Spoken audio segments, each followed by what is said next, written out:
What is up? Welcome to another edition of the NFL Fantasy Football Podcast. It's me, your man, MG Marcas Grant, alongside the Fantasy Hall of Famer Michael Fabiano and the Fantasy Viper Graham Barfield. And hey, the band's back together. Yeah, man. First time in a few weeks. Yeah. Feels so good. I know. Yeah. So Monday, I had to move suddenly again, like second time in 10 months because of another mold issue. And so we moved over the weekend, and then we locked ourselves out of the house last night. 2.5 hours later, we got back in. So, yeah. You've had a nice year of struggles with your home environment. Oh, my gosh. Hopefully this is it, though. Hopefully this is it. I moved down into the South Bay, and there's actually a lot of people. Amber Theo-Harris is down there. Akbar's down there. Lindsay Rose is down there. Yeah, so. except your zip code and Akbar's zip code are a little bit different. Like, you're right. He's Manhattan Beach, which is where the fancy pantses all live. And Akbar Redondo Beach is like the people who want to be in Manhattan Beach. Akbar lives next to famous rappers and stuff. Like, yeah. You know, like he literally one day on taping the show just casually dropped that like he lives next door to Kendrick Lamar. Oh, then. Yeah. Damn. And exactly. He has another neighbor who apparently writes reviews for sports cars magazines, and so like every few weeks he has got a new sick car in his driveway that he's test driving. I have a sneaking suspicion that I actually have a neighbor like that too, because we have a shared parking garage, right? And there's always a really cool new car next to me. I mean, this week I think it was, or 2 weeks ago, it was like the brand new Toyota Supra. Okay. I was like, I mean, how do you change your car up every week? So quick. I know. Then last week it was a Nissan GTR. Wow. I was like, I mean, that's awesome. Must be nice. Yeah, I mean, I think there's quite a few people like that out here. Yeah. I mean, it's a perfect place for it. Here, I'll pay you to drive this sick car. Yeah. And then a month later, I'll pay you to drive another sick car.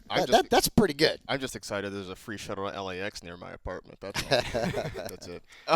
That's why you moved down there. That's exactly why I moved. That's why you moved. Free shuttle to and from the airport. You're in Inglewood, right? So yes, we're probably I am. pretty. We're not far. Close. We're yeah. not far. Yeah. There you go. We got a lot to talk about because there has been some coaching movement since the last time we talked to And you by all. the way, yes, we're gonna have to get your thoughts on that because look at this. Look, Eddie, I got my Cowboys back on. I'm happy. We did not have a chance to talk to you. You weren't here when the news became official, so we're gonna get your thoughts on that. We'll also look at the divisional playoff games this weekend and what you may think about doing. In terms of your DFS plays and your playoff challenge plays, because Fabs, some of ours went belly up this week. I mean, that's one thing that I didn't get to talk to you guys about Monday. Yeah.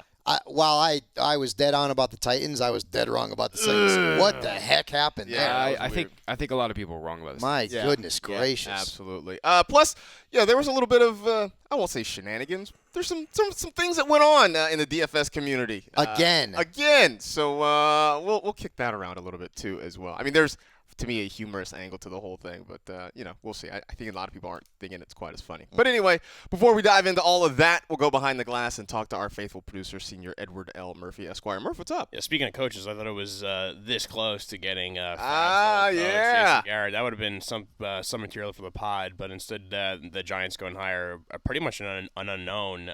Very, very strange day for any New York Giants fan. A lot of ups and downs with the Matt Rhule stuff. Then it's it's going to be Jason Garrett. Then it's this unknown guy, and you're kind of like, I don't know what to make of it. He's from a really good coaching tree with Saban and Belichick, and there is no offseason in the NFL because there's constantly something going on that you have to focus on with your team. So I know. I always laugh when people ask me what I do in the offseason. Like, what do you mean? What is this offseason you talk about? Yeah, you're not playing any games. I'm researching this guy's life and saying, okay, so that's where he went to high school, and that's what he did in college. Okay, that's where he played. All right. Oh, does he know how to coach quarterbacks? Or like you're just constantly researching and doing stuff. So right. It was definitely an interesting day. It's a very this is one of the more memorable coaching hiring seasons I could recall. Yeah. And officially, it's not even done yet. Yeah, the Browns have their pick of the litter here. Yeah. So anyway, let's get into it then. Let's do some news.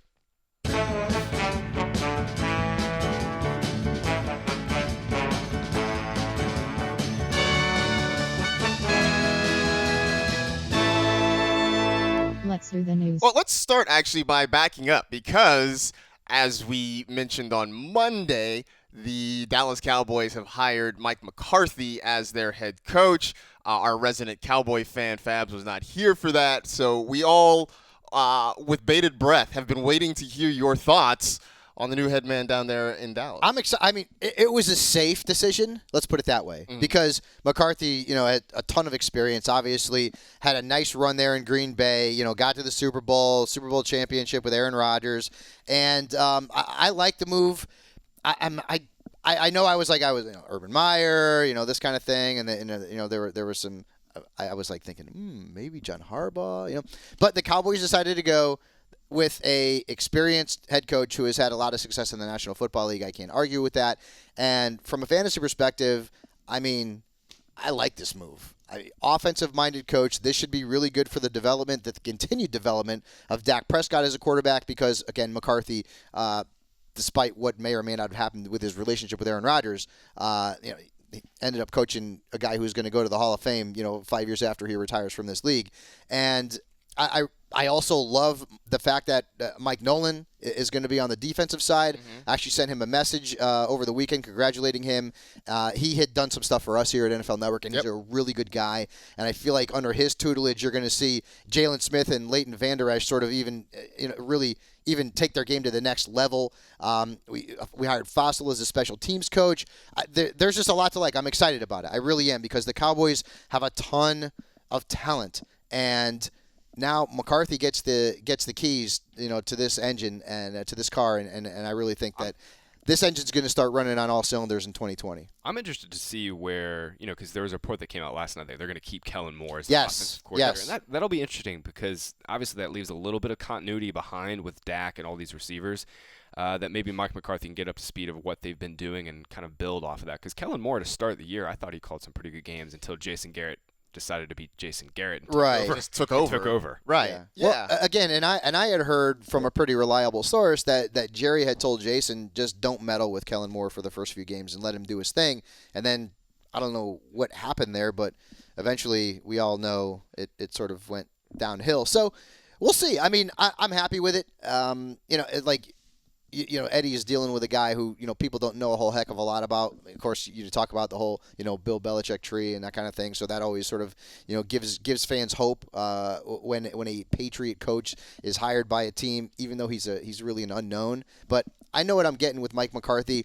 A few years back, I was in St. Louis for the Big League Impact draft with Adam Wainwright, and I actually met McCarthy, Aaron Rodgers, and Jordy Nelson. And McCarthy was a really nice guy. Talked about how his kids play fantasy football and all this kind of stuff. He was everybody said really Jason nice Garrett guy. was a really nice guy. No, but no, I get it. But and Jason Garrett is a tremendous guy, and I wish him all the luck in the world. I just didn't want him to coach my team anymore. So it's going to be interesting. I know that I think the initial reaction it sounded like from fans and media down in Dallas so that it was the safe hire.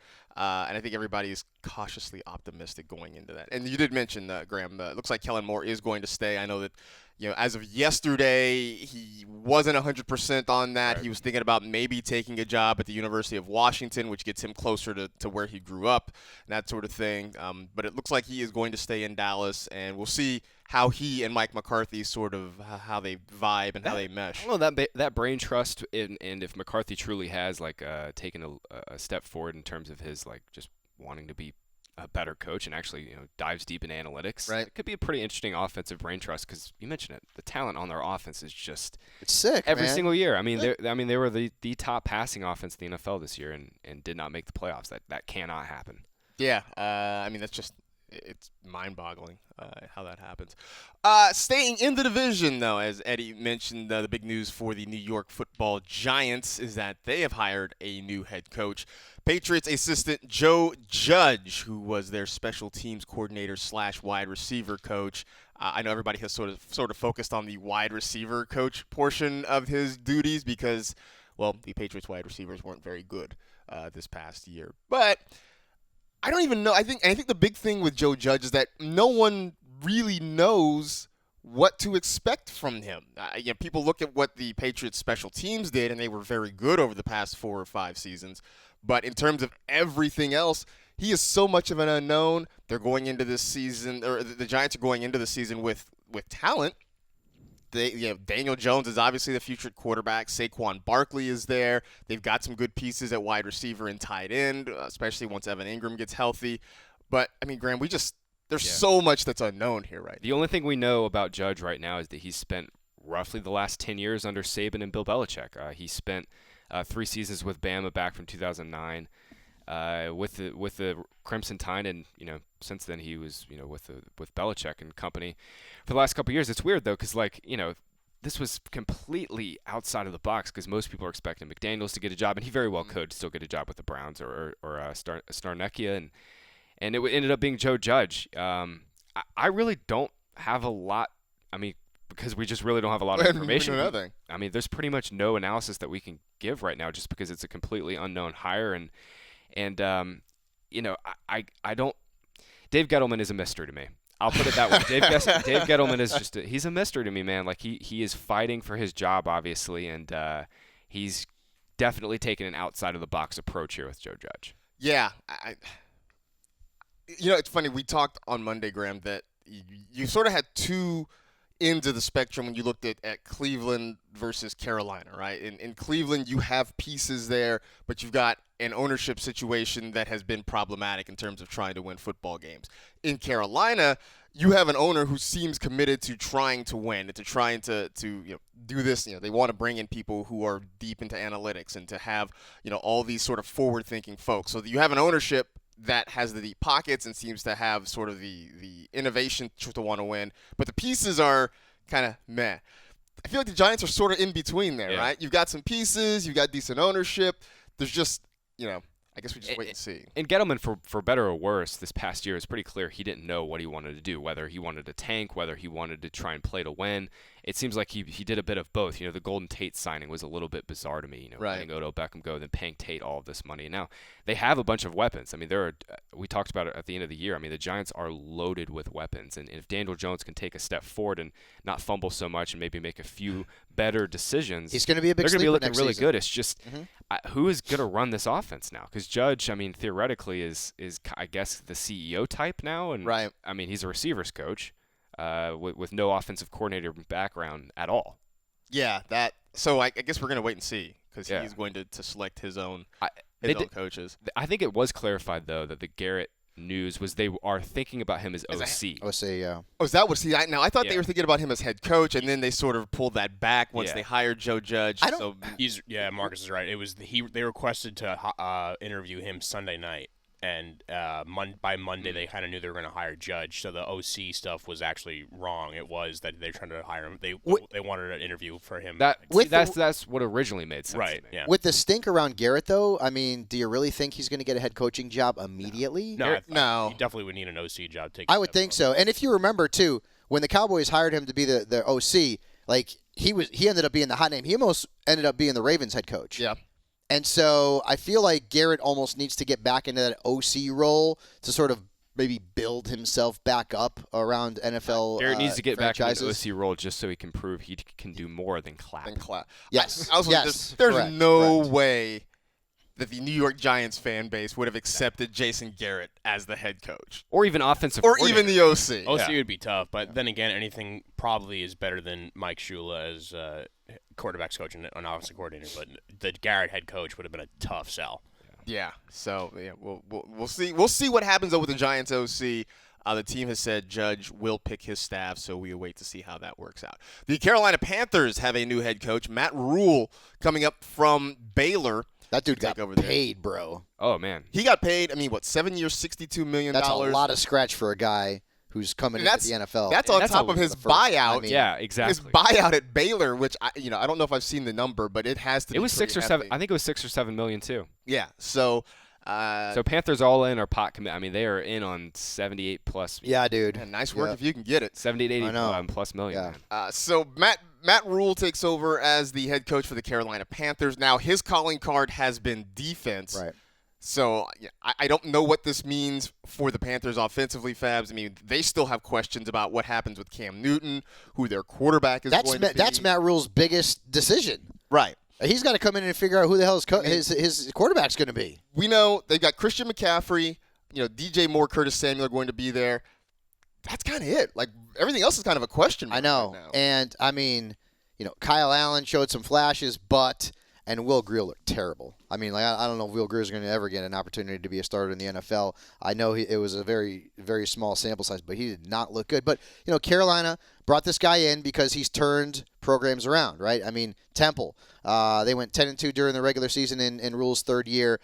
Baylor, obviously, turned that program around too. So, and he's, I guess, big into like player development and sports science. That's sort of part of his reputation and what the Panthers are going to get with him. So, we'll see. But yeah, we have to see what they do on the offensive side of things because there's a lot of question marks clearly. But they do have talent in place. I mean, they've got the best running back in fantasy football. They've got one of the best young wide receivers in fantasy football. Curtis Samuel is very good as well. And Ian Thomas is an up-and-coming tight end, assuming that Greg Olsen is going to be out. They need to work on the offensive line. But there's pieces in place. But, as you mentioned, I mean, what is their quarterback situation going to be? The Panthers are in this for the long haul, man. Like you never see coaching contracts over 4 or 5 plus years. No, that's a lot of money, dude. It's a lot of money and it's a long time. And it kind of makes sense though. Rhule has a background of he's coached like almost every position. If you go back and look at his coaching history, I mean, not only has he been like an offensive coordinator before he was a head coach, he coached like D-line and stuff. So he's been all over the place. And I guess Dave Tepper, their new owner in Carolina, is looking for sort of someone. Like I guess fresh new blood would be a good way to describe it, obviously, but he's still looking for a CEO type, right. Somebody that can come in and understand all facets of the game, and Rhule is certainly that. Now, I will be the Panthers' assistant and offensive coordinating staff. That is what I'm looking forward to most, to see what they do there, because there is a lot of upside, as you mentioned, with DJ Moore, Christian McCaffrey, and especially Curtis Samuel too. I think he's kind of been the forgotten man there a little bit as a equally talented receiver to DJ Moore. Yep. You mentioned the length of the Matt Rhule contract, and it is still sort of unusual to see a coaching contract that long. But I wonder, look, Matt Rhule's got 7 years. I mean, we made a big deal out of John Gruden getting 10 years.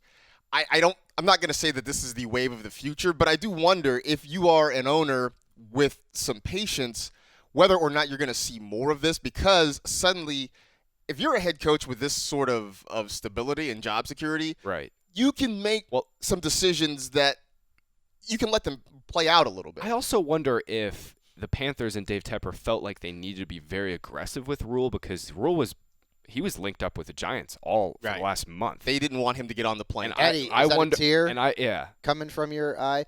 Mad Dog Russo destroyed Gettleman about not getting Rhule? It's a bad look. I want a Rhule, but it is what it is. I mean, I think that's maybe the other facet of playing at hand here is that the Panthers just felt like they needed to buy Rhule, and they did. They did. They got their man. Essentially did. But I think now if you are Matt Rhule and you've got a 7-year contract, you can break this thing down in Carolina and try to rebuild it, because you know that you're not going to get pushed out in 2 or 3 years. I mean, it's similar to what we've seen in Oakland, now Las Vegas, with John Gruden, that you can trade away a guy like Khalil Mack, and you can trade away an Amari Cooper, because you got 10 years. You got 10 years to figure this thing out. And I know that not all owners are that patient, but you wonder. Let's move from the head coaching to the assistant coaches there that are moving, maybe staying in place. We mentioned Kellen Moore is going to stay as the offensive coordinator there in Dallas. In Washington, Scott Turner looks like he's going to be the guy who's the OC there for Ron Rivera. Shane Steichen is expected to come back as the Chargers offensive coordinator. I like that.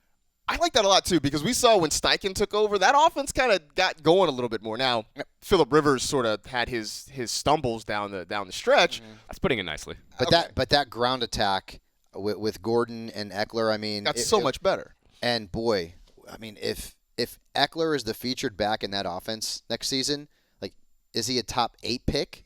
I mean, he's easily first round, easy, right? I mean, he's a first rounder. Yeah, easily first round. I mean, that's going to be very interesting. Chargers have a very interesting offseason ahead of them between who they're going to pay out of Gordon and Eckler. Yep. I think it'll be Eckler.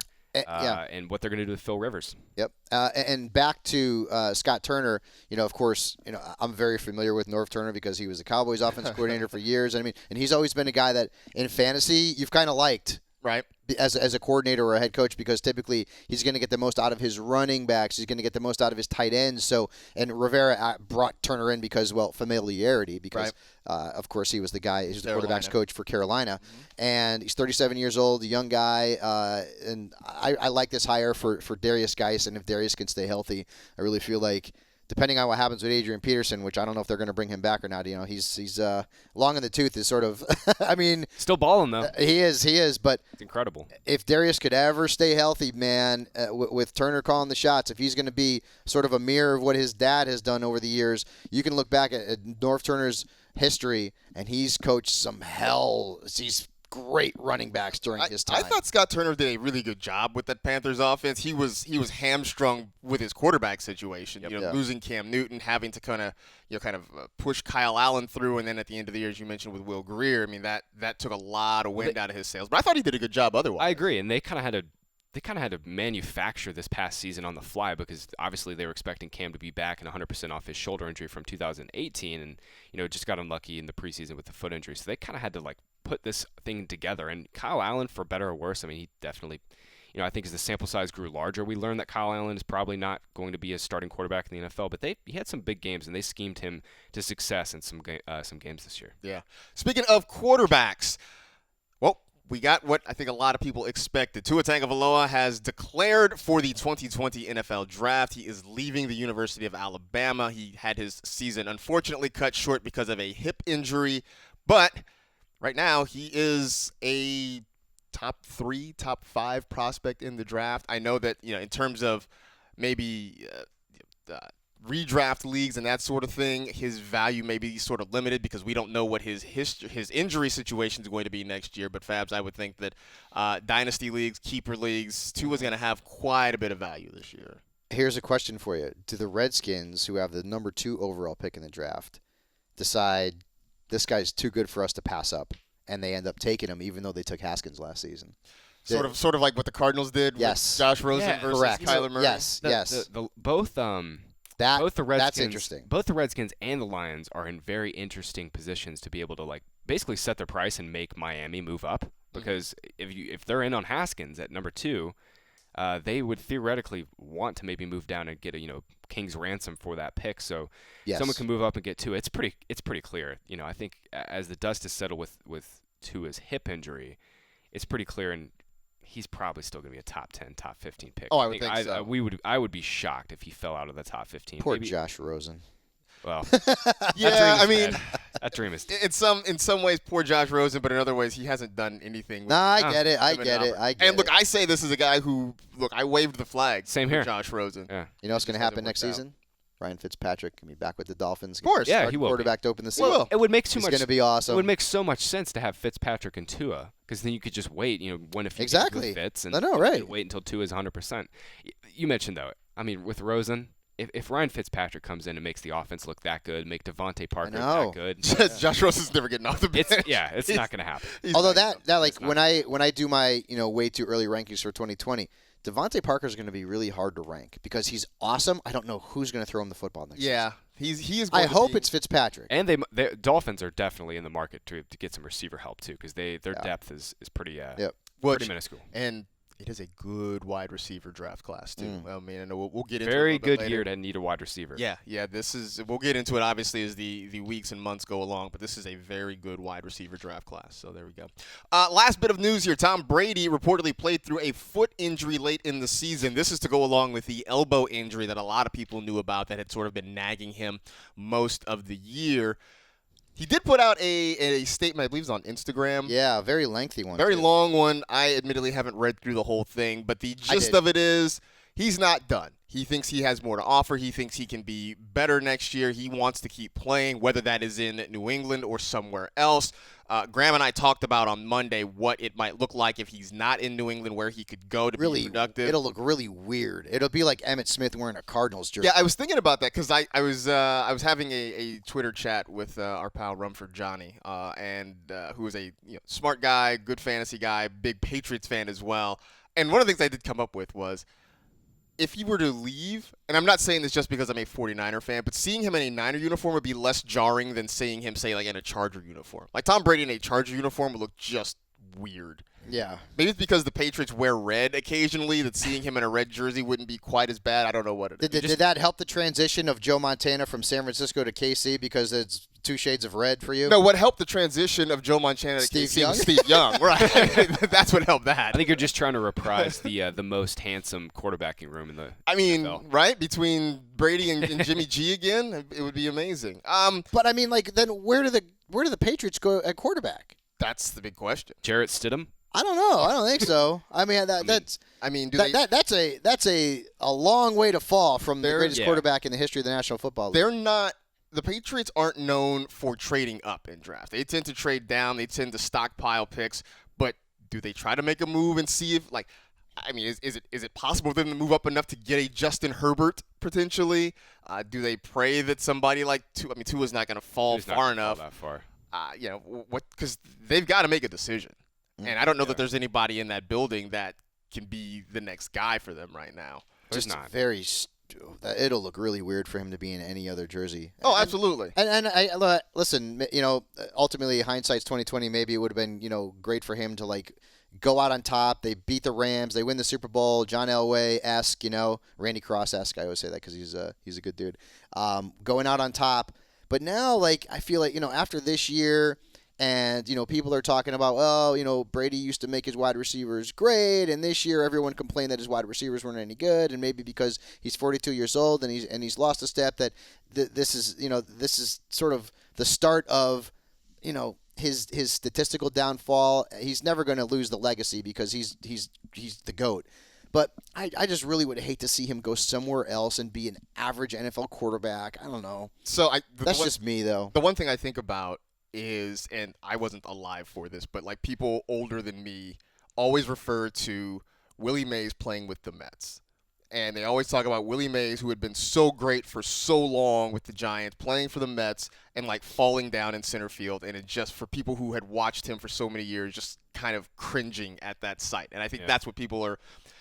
We've seen it so many times beyond Willie Mays, too. I mean, our sports stars that have just these illustrious hung around. And just hang around too long. With Brady, though, I mean, I think it's just pure competitive fire that absolutely. He just doesn't want to give it up, even though he has theoretically, he has nothing more to play for, more nothing to prove, nothing at all. Yeah. The Chargers are one of the teams that keeps popping up as like a rumored destination there for. We talked about that on Monday too, and to me that doesn't make much sense because it would be hustling. You go backwards. from one old quarterback to another older quarterback. Older quarterback. It doesn't make sense. Yeah. But so now though, if you know what though? Yes. Chargers are trying to get butts in the seats, bro.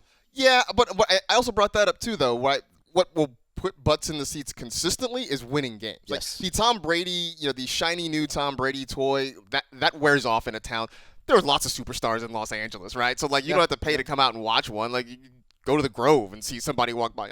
I saw freaking Walton Goggins from the Righteous Gemstones walking down Abbott Kinney last week. You know what I'm saying? So yeah, when I was at the Grove last, Lady Gaga was there. Right, yeah. exactly. Is that right? Yeah. Now, did she have 700 people around her protecting her? Yes. I just that seems strange to me that Lady Gaga's walking around the Grove at the mall, right? She was at like a store, like a pop-up stop. That's got to be the biggest one. Like my biggest celebrity sighting in Los Angeles was years and years ago. It was Arnold Schwarzenegger at a Pinkberry in Brentwood. Yeah, I think I saw Tyra Banks at a And I saw Sylvester Stallone at a restaurant in Beverly Hills, and the one thing I remember about him the most was that he's all upper body and he's got like these skinny stick legs. Terminator's just like us. Yeah. He likes frozen yogurt. He does. Yeah. No, I saw Jimmy Smith in an In-N-Out once too. I'm like, Jimmy Smith. He likes double doubles. Nice, man. NYPD Blue, one of my favorite shows of all time. There you go. Bobby Simone. Real quick though about Tom Brady. If he really has been dealing with these injuries, right? If he gets healthy, his foot's okay, his elbow's okay, do we feel differently about him, or does it really matter where he's playing and who he's playing with? It's depending on who he's going to throw the ball to, because I do think a lot of the Patriots poor, just absolutely terrible offense over especially the last like 2 to 3 months of the season. They had nobody to stretch the field. Right. They just didn't have anybody. I mean, Philip Dorsett had some nice games to start the year, and then that fell apart. And Josh Gordon, fell apart, and they tried to make AB work, and that fell apart. Nikhil Harry was up and down all year. I wonder where they would have ended up if they kept Antonio Brown. I mean, maybe he would have been suspended and unable to play regardless, but I really wonder. And by the way, I mean, I think, if anything, this just also cements Rob Gronkowski's legacy, because look at what that offense looked like all year long. Yeah, even without Gronkowski at like 70%, which he was in 2018, his final year. The offense was just clearly not the same. Maybe the greatest tight end to ever play. Also, props to Dave Damashek, who always does his Jenga piece theory, and he always said that Gronk was the Jenga piece there in New England. You pull him out of there, the whole thing falls apart. Yeah. So there you go. Okay, that was a pretty long news section, but that's pretty much everything you need to know.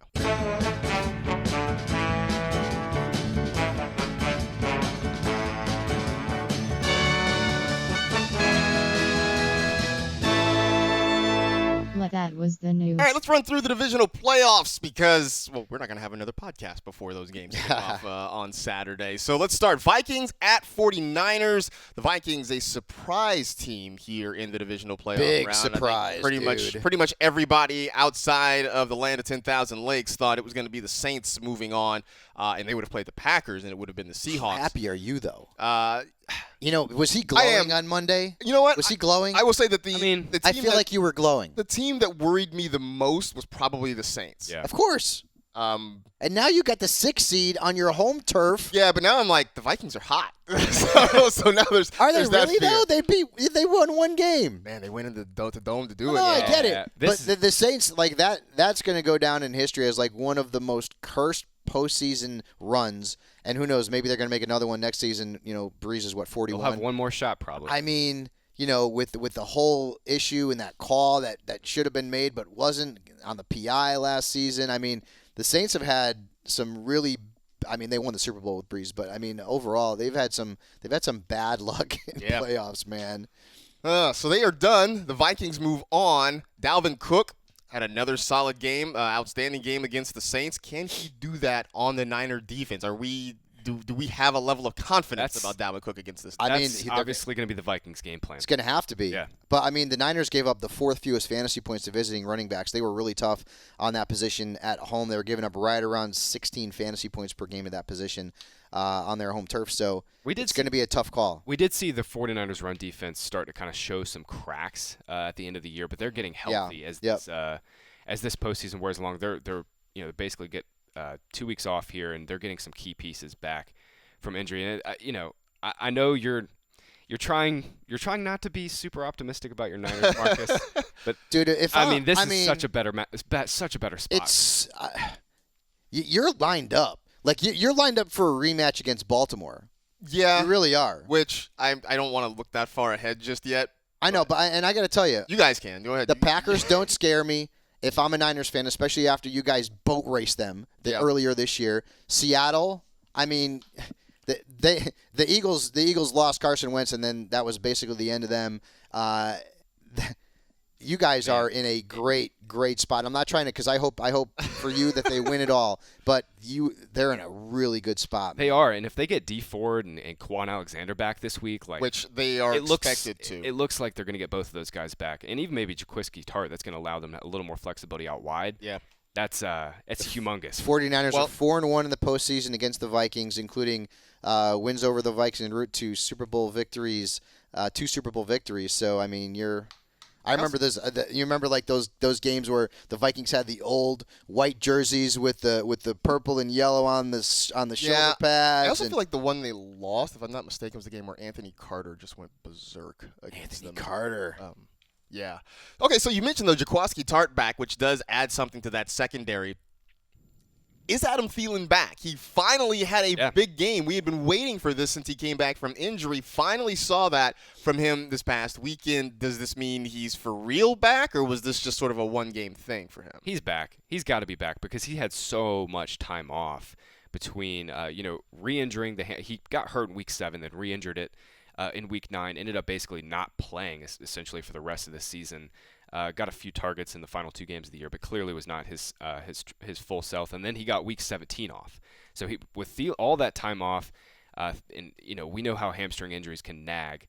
Thielen is pretty clearly back, and that is huge for this Vikings team. I know we didn't see much of Stephon Diggs in the wild card round, but having a fully healthy Thielen and Diggs is pretty huge for them, especially if the 49ers are going to get healthy themselves on defense. By the way, Anthony Carter, 1987 against the 49ers. 10 catches for 227 yards. Wow. And the Vikings won 36-24. So, yeah, that's what I remember. On the flip side, for the 49ers, How much do we trust Raheem Mostert? I mean, he's been very good. He sort of has taken over that job, but that Viking run defense is very good. I mean, if you are playing a DFS lineup, do you dare throw Raheem Mostert in there anywhere? I just think this week there's probably better running backs that you can trust more. You know, Dalvin Cook's going to be out there nearly every snap. Aaron Jones is going to have a big game. We'll see about Mark Ingram. We'll talk about here in a minute, but right. Mostert has definitely been good and taken over as the 49ers lead back, but this is Kyle Shanahan. It's the playoffs. He's not gonna leave any of his great plays in the bag here. He's gonna use all three of his guys between Breida and Coleman as well. And I think Mostert will be fine. You know, he'll get his 15 touches, but I think there's probably better and more valuable running backs on this slate. I mean, if you're playing playoff challenge, I would think Mostert is going to be the guy that you're going to want to put in there because many of us had Alvin Kamara in there. And now Mark Ingram, like I started him, and I mean, he's still dealing with this calf injury. I don't know what's going on with him. If you lose him, that stinks in playoff challenge because you would have gotten the double points this week, but if you don't play, you don't get anything. So, nothing. Yeah. Yeah, no, I did go with Mostert in my playoff challenge lineup because I did lose Alvin Kamara there. So looking at the Niners wide receiver, we know George Kittle is going to be George Kittle. He'll get his targets. He will make his plays. But if you are looking at the Niners wide receivers, Emmanuel Sanders or Deebo Samuel, pick one. Which one do you feel better about? I think I'd go Deebo just for the yak ability, but they're both in great spots. I mean, I know Xavier Rhodes played pretty well last week, but the Vikings have been flammable on the boundary all year long, and Kyle Shanahan will get his guys in the right spots here. Yeah, it's funny. I agree. Deebo Samuel has been like I don't really know who to compare him to necessarily in the past. He's not a tall guy. I mean, he's not even 6 feet tall, but he's strong. It's like he's like an oversized running back playing receiver. That's good. That's fair. I was gonna say maybe like an undersized Anquan Bolden. Ooh, okay, yeah. Bolden was amazing after the catch. Absolutely, in his prime. Absolutely. So that's all I can think about when I watch Deebo Samuel play there. All right, so there you go. Niners. That's Vikings at Niners. That game Saturday. The early game 4:35 Eastern. The later game on Saturday is Titans at Ravens. That's an 8:15 scheduled kickoff there. The Titans, not to a lot of people's surprise, ended up going into Foxborough and winning, beating the Patriots there. So I don't know how many people came away shocked from that. I feel like they were sort of the popular upset special pick of the week. Ryan Tannehill was fine. He wasn't great in that game. This week against the Ravens, will we have hashtag TannaThrill or hashtag TannaFail? This sort of seems like it's going to be just like a low-scoring smash mouth because these teams are very similar, right? Mm-hmm. What do they both want to do? Run the football, right? The basis of both of these offenses are having success on the ground. And if the Titans can get Derrick Henry going, I feel like the Ravens probably didn't want to see the Titans. This is a team that is playing well. They just came off of beating the Patriots. I know they lost to the Saints in the regular season, but they gave them everything they possibly could. This is going to be a fun game to watch. If you like defense and old school grinding it out, Henry getting 25 carries in this game. I don't know who the running back's going to be for the Ravens at this point because Mark Ingram, as we mentioned, is still dealing with that injury. This is going to be a fun game to watch. And I think Ryan Tannehill is not going to be asked to do too much in this game because of what their philosophy is going to end up being. Yeah, I mean, that's sort of what happened last week. They didn't ask him to do a lot. He didn't have to do a lot. Yeah, right. Derrick Henry pretty much literally carried this team to victory, and it may be the same thing again this week. So, which leads me to my next question. Derrick Henry versus the Ravens defense. Who you got? It's tough to bet against Derrick Henry. Okay, dude.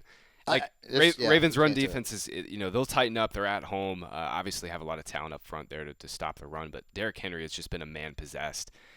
Fully healthy, obviously off that hamstring injury. I mean, he's just gone ballistic in his last two games that we've seen him. He's had a lot of postseason success, man. Even though it's a short sample size, he's done really well in the postseason. And if he keeps riding like this, he's going to be a top 5 pick next season. All I know is the Titans are going to have to throw way more than 15 times in this game. No, absolutely. But you know what, though? If I'm a Titans fan, I have confidence in Tannehill because he looked great down the stretch. I do, too. But my God, I mean, the Patriots' offense just could not muster anything. And the Titans just played that super conservatively on offense. They're going to have to open it up big time in this game because Lamar is going to be able to expose some of the deficiencies the Titans have in their secondary because, I know it was the Patriots last week. Their defense looked good. But, previously the Titans, basically since the middle of the season, have been an average to slightly below average pass defense. On the other side, Mark Ingram, and you mentioned it, Fabs, is dealing with this calf injury. In fact, the Greg Roman is speaking right now. I can tell because my Twitter feed keeps popping up with quotes from him. They are saying that Mark Ingram is day-to-day. He's got that calf injury. He didn't practice on Tuesday. Now, last week he apparently was able to practice, seemed like he was on track to play. And then this week, something kind of tightened up on him, and now they're sort of holding him back as a precautionary measure.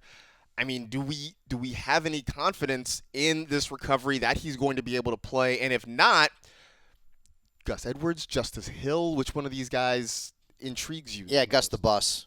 He got a lot of carries the last time the Ravens were out there on the field. I really think he is – they're going to use both because, Gus Edwards gives you nothing as a pass catcher, so they're going to utilize Justice Hill as well. But, I mean, again, in playoff challenge, if you started Ingram like I did, you're hoping he plays, but – This kind of stinks. It makes it tough. And this also, it doesn't give the Titans a massive advantage, but, the Ravens losing a guy who scored double-digit touchdowns and is a big-time part of that offense, if he can't play or if he's at less than 100%, the Titans have a nice advantage there in that backfield matchup. Gus Edwards is a massive value, too, in DFS this week if Ingram is out. They'll get Justice Hill involved for sure as a change-of-pace guy, but Edwards, every single time we've seen him, even dating back to when it was originally just him and Lamar in 2018 when Lamar was a rookie, like he's a very good downhill runner. He can certainly grind out some big-time yards. Any non-Mark Andrews Ravens pass catchers that you believe in? Any that you would maybe just take a YOLO play on sort of? Marquise Brown is cheap. He's cheap, and he has.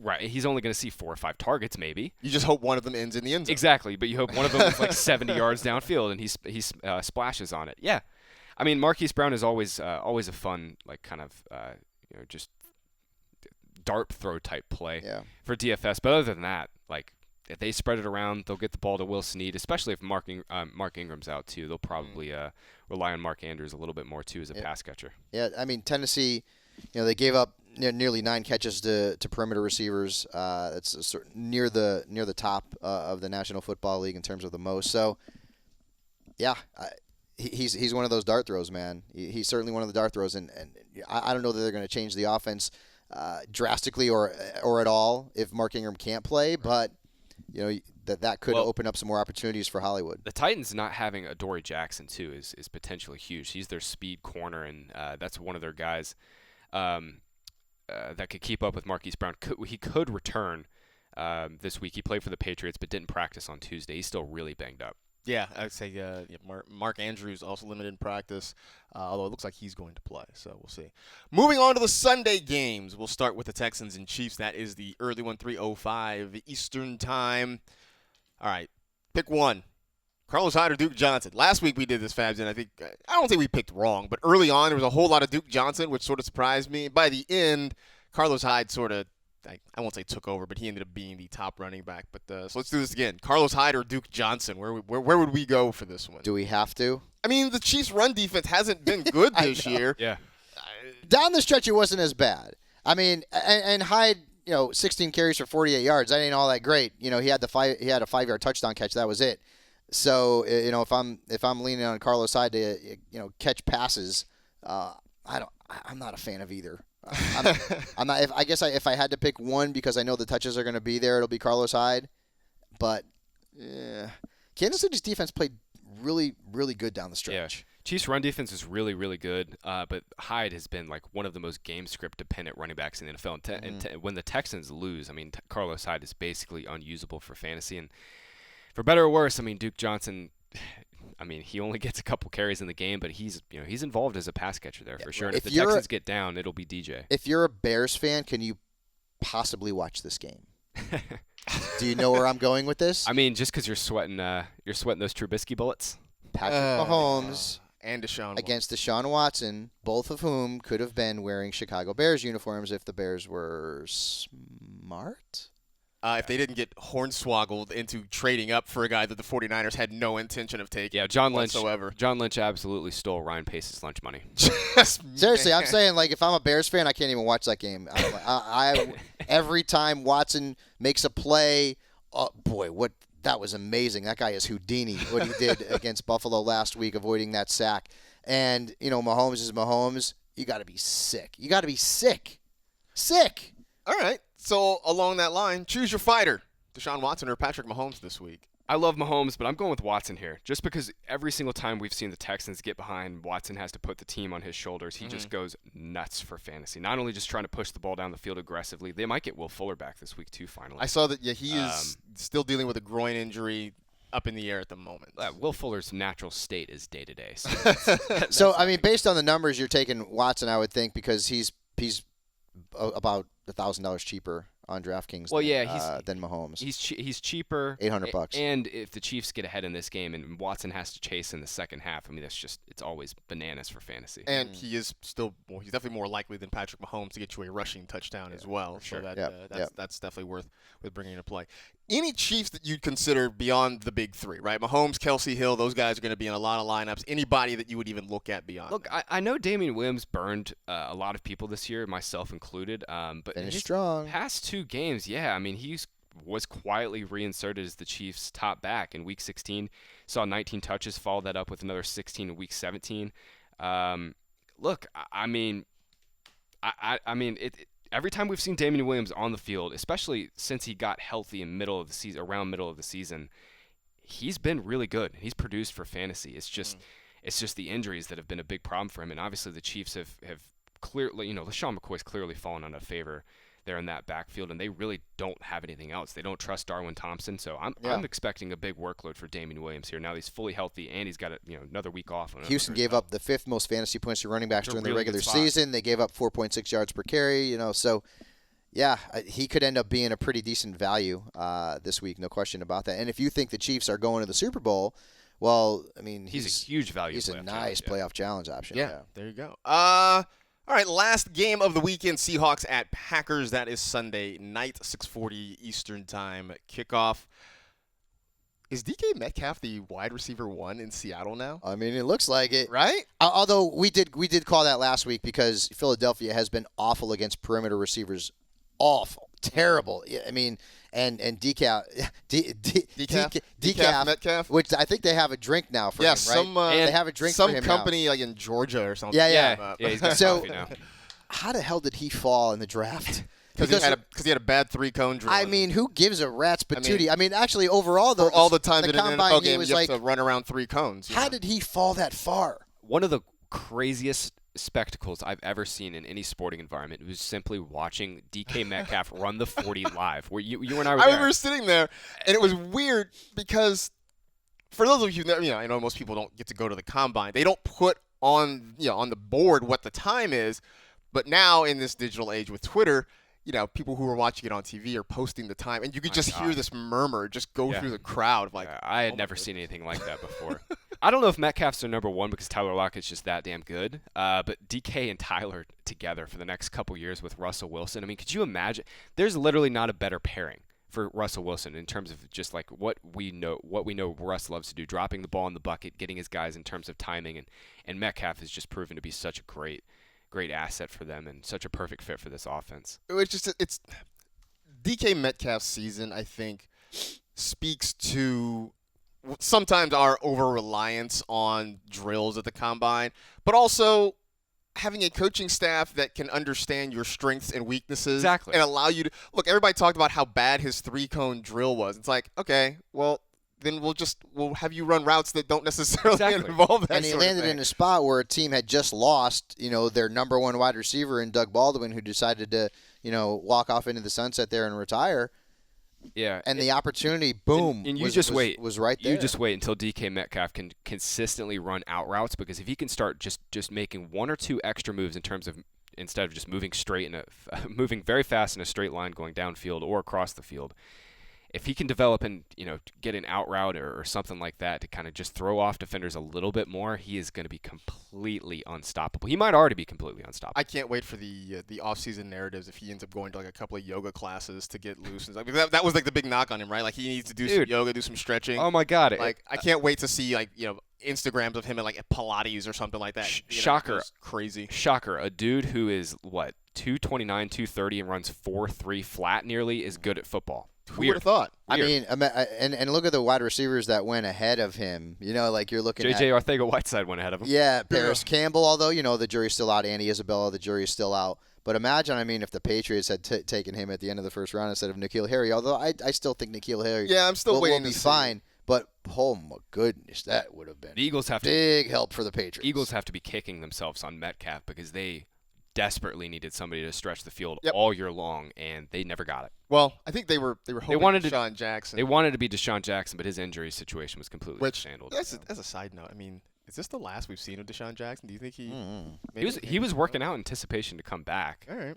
He'll probably give it one more shot. Yeah, just curious. So we talked about the Seahawks wide receivers. Can either of you paint me a picture where you start Travis Homer in DFS this week? I don't think so. They're gonna try and get, for better or worse, they're gonna get beast mode involved too. I think Lynch is getting ready. I think he's gonna see more of the workload though. So that would be. Well, although and two, Homer's actually more expensive than Lynch. I can't. Yeah, and Pete Carroll on Monday, and I know everyone has been burnt by Pete Carroll saying things, us trusting him for fantasy. Pete Carroll said on Monday that Marshawn Lynch is going to play more this week. Yeah, right, exactly. I do believe that, for better or worse. No, I believe it as well. I think they want to sort of look. Let's remember, this guy has taken over a year off from playing actual tackle football. If nothing else, he's got fresh legs. Right. And he still looks good in short yardage situations. He had some of those classic beast mode runs where he's just churning his legs and running people over. As he said himself, run through a bleep's face over and over. He did that a couple times. Over, right? And over and over and over again. That's one of his classic quotes there. All right, so Travis Homer probably not going to be in a whole lot of lineups this week. Aaron Rodgers. I feel like we are over the muscle memory of just throwing Aaron Rodgers in lineups, right? I feel like it took most of the season, but we have sort of gotten that out of our systems now. Yep. He's been just an average quarterback for much of the year. Does the muscle memory come back and we're like, hey, it's playoff Aaron Rodgers, or do we still look at what happened in the regular season and we're like, maybe not so fast? No, that's where I'm at. I'm there too. It's taken a lot for Rodgers to have big games. He threw for 300 yards in Week 17, but it took him 55 pass attempts to get there, and then he obviously nuked the Raiders and Giants this year. And then outside of that, it's really not been much production fantasy-wise. They've really been a balanced offense with LaFleur there, and I expect that this week too. Aaron Jones and Jamal Williams will both be heavily involved in their running game, and Packers are going to be a balanced team this week. Hard to trust Rodgers for me. It really is. And Seattle's actually been tougher against quarterbacks on the road than they were at home this season too. Yeah, I would much almost 4 fewer points on the road. I would much rather just play Russ. There's so many quarterbacks on this slate that we could like. Between Watson, Mahomes, Jackson, of course, and Russell Wilson, still cheap. There's just better plays on this slate. Yep. So then that leads me to the next question. Then beyond Devontae Adams, Aaron Jones, I guess maybe Jamal Williams. Anybody else? Want to get weird? Yeah. You want to get real weird? You can play Alan Lazard, maybe. Alan Lazard's been a full-time player. King. Yeah. Hey, he's been a full-time player for them. He's popped a little bit in the box score, but other than that, that's it. But we're forgetting, it's a Jimmy Graham revenge game. Oh my God. Yeah, I forgot about that. It is. I thought I'm telling you to play Jimmy Graham, but it is a Jimmy Graham. I also generally forgot about Jimmy Graham. Well, fantasy as a whole has we've forgotten about him. You're not alone there. It's been a rough go for Jimmy Graham recently, man. You want to talk about a guy who's fallen off from where he was at his peak in New Orleans to now, man. So, all right, should be a fun weekend of games. I don't know, anything big I missed, anything that jumps out to you guys that we didn't talk about in these 4 games? I don't think so. All right. I think we're good, man. It's going to be a fun weekend. Yep. It's going to be a really fun weekend, and especially for Marcus here. I know. Well, I got to figure out, somewhere to watch the game on Saturday. I've got, I have relationship duties that I have to do. Those are tough, aren't they? I know. I have big birthdays coming up, and so I have to sort of negotiate time to at least watch that 49er Viking game. So we'll see how that works out. Otherwise, I'm going to be staring at my phone while we're out trying to do things. That I don't know how well that's going to go over, but we'll find out. Yeah. All right. Where do you wrap this thing up? If you play fantasy football, if you play DFS, if you are just on Twitter and follow people on football Twitter, you probably know about this DraftKings deal here. The Bachelor and the Bachelor's wife Is that how we're describing this now? It's Jade Roper. Jade Roper. She was on The Bachelor. Right. But then her husband was also on The Bachelorette. Right. Neither one of them, quote unquote, won. I don't watch the show enough to know if you win or lose. Whatever. Enough or ever. Both. Yeah. You win the publicity at all times. Sure. Yeah. So Jade Roper Tolbert and Tanner Tolbert, they were both on the respective versions of the show. Neither was picked by The Bachelor or The Bachelorette, but they met on Bachelor in Paradise. Yep. And got married. And now Jade Roper Tolbert, won the Millie Maker on DraftKings, which, I don't know, seems like, I guess, a fun story. Here you are, a reality TV star. Now you win $1 million. It seems good publicity for both sides. But hold on. There is suspicion that this was a little bit not above board, that the two of them combined to go over the 150 entries that are allowed there. Chances are you probably read this story. They had a combined, allegedly, 300 entries. So people are mad. DraftKings is investigating. And actually, this little bit of news that popped up as we were talking earlier, the runner-up in that contest has hired a lawyer by the name of Alan Milstein. Some of the other high-profile cases Alan Milstein has had. He has actually worked on behalf of Allen Iverson, Carmelo Anthony, Maurice Claret. So he is involved very much in law that surrounds sports and, I guess sports betting in this case, if you will. First thing is it just makes me laugh that, I don't think this is as big a story if there's nobody from The Bachelor involved, right? If it's just a random person who works at, Ralph's, it's not as big a deal. But I guess my question is, are people really mad, or are they mad that, because I am hard-pressed to believe that these are the only people who have somehow pooled entries to get around this. Exactly. This happens. I won't say every week, and I won't pretend to know who all does this, but this happens on large scale almost every single week in DFS and max multi-enter tournaments, because you can enter up to 150 lineups, like you said, just as one person, and it makes. It's just an easy way to cheat. You kind of keep your player exposures the same. What they did was actually they used the Ropers both used, I think Jade used all the quarterbacks from the NFC and he used all the quarterbacks from the AFC. So they split their exposures that way. Got it. And they both had a bunch of DK Metcalf. Look, I think people are probably mad that they didn't win, but at the same time, I could also understand there are legitimate DFS players that are upset that this has been something that's been an ongoing problem in DFS, people colluding, and it just hasn't been addressed. And the only reason it might be addressed now is because, like you mentioned, Marcus, they're celebrities. So that's my next question, though, is how, and look, I don't know from a programming standpoint or a coding development standpoint, because that's not my bag, how to prevent it, because it always feels like there's going to be some workaround. At the dawn of DFS, you had people, basically dropping code into the thing. Right, employees. Right, and just building massive numbers of lineups. Look, it's like buying more lottery tickets, right? The chances of you hitting are greater. I always feel like those who want to get around the restrictions are always going to be a step ahead of everything. It would be really hard for one of these sites to step in and regulate players against colluding. It would almost be impossible, because right. You're relying on. I don't even know what system would be in place. So you'd have to go in to every single player entries lineup before lineups locked, essentially, and just try to see if there's some sort of overlap between all the max multi-entry, and that could lead you down your own rabbit hole. Right. And this is also I feel like obviously the NFL is in business with DraftKings to a point. And I feel like that's a big part of the reason why the NFL is not going full in. They're not jumping into that DFS pool completely, because this kind of stuff happens, and the NFL doesn't want their name associated with this kind of thing. As NFL employees, we all well know, if you get caught gambling on team sports, you're not going to have a job anymore. We can't play DFS for any sort of monetary reward.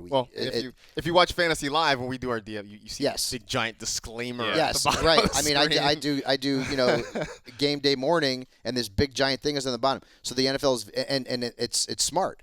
And some people may think, well, it's hypocritical for the NFL to be taking money from these places but not actually allowing their employees to participate or promoting it. It's not, though, because this kind of thing happens. And now we're seeing this again, and the people who are going to be the critics of the NFL or daily fantasy, DraftKings, etc., are going to come and jump all over this thing and say, well, there's people out there who are cheating, and it's going to cause an issue. And obviously we're going to potentially see here, as you mentioned, a lawsuit in this scenario. But this kind of stuff is really what I believe, in part, keeps the NFL from jumping totally into that DFS pool. Because if you guys remember, I mean, and you know, I've been doing this for 20 years now. The NFL initially didn't even want to get involved in fantasy football. The NFL didn't have its own product. They were using CBS Sportsline or ESPN, and they were just putting the NFL brand on there. They didn't have their own in-house product until, 5-6 years ago. And when they decide, well, geez, you know, we've got to jump on the bandwagon here, and we're going to say, hey, this is not gambling for us because, you know, for example, you know, Dante Culpepper doesn't play on the same team as LaDainian Tomlinson or Calvin Johnson, whatever the case may be, because it's just fantasy. This here is a little bit different because there are people who play fantasy football in the traditional sense for fun, whereas DFS, you're playing to get paid. Right, which also, and look, this is me just sort of galaxy braining this thing, right? I know everybody sort of wants to have a level playing field, and I guess maybe that's why you limit the number of entries that you put in there. Mm-hmm. This thing is never, especially I think on the DFS side, is never going to be fully level, right? You're going to have people with a deeper knowledge base, with just flat out more time to do this. Yep. And more money. To put, and I think that's the biggest thing, right? No, that is at 100% the biggest thing. The biggest barrier to entry with DFS, frankly, it's not skill. Because, I mean, if you haven't played DFS any given week, you could step in and beat all of the pros for 1 week. You could do it. Seriously, you could do it. It happens. The biggest barrier for entry is money, and not everybody has, 150 lineups at $20 a pop. Not, that's a lot of money. Not everybody has that money to pop that into a tournament. Which, I think in some ways and I don't think it's a coincidence. It is why this is sort of mirrors, I think, the poker craze of the early 2000s, especially online, where you if you have a bigger pot, you can tend to sort of bully your way into winning bigger money. I think in some ways this sort of mirrors that. This ended up being kind of more of a substantial, less funny discussion. I mean, it's good. No, I think it's totally cool. It started off sort of as a joke because The Bachelor was involved in this thing, but I think this is not the last we've heard of this. I'm curious to see what happens with this lawsuit. I also, the skeptic in me thinks that something like this is going to happen again. I don't know how soon. I don't know how often, but the odds say that it is going to happen again very soon. I just went on to Twitter, and the Redskins welcomed Scott Turner, and I clicked on his Twitter, and he follows me. Oh, hey, that's cool. Maybe I can get Redskins. Follow right back at you, Scott. Hit me up. Ask if we can get some more Terry McLaurin love, please, during the season. Love it. That'd be great. I will do that. All right. I think that's enough. I think we're done. We appreciate you downloading and listening as always. You know the drill. Tell two friends to tell two friends. Rate, review, and remember, if someone tells you you're a skeptic, don't believe a word they say. We'll see you on Monday.